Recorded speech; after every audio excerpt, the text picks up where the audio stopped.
Привет, друзья! В этом видео поговорим про оборот «пытаться пробовать что-либо сделать». Такие предложения строить очень просто.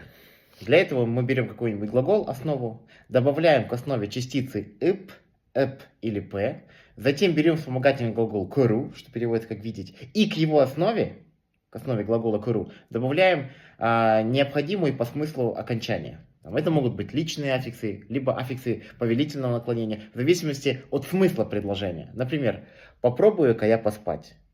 «Мен уектап кореен».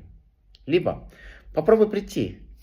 «Келеп көр». Попробуй прийти. Либо «пусть он попробует написать». «Ол жазып көрсін».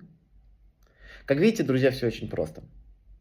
Если есть вопросы, пишите в комментариях, постараюсь им ответить. И не забывайте донатить канал, отправляя в любые суммы по номеру, который указан в описании к этому видео. Увидимся.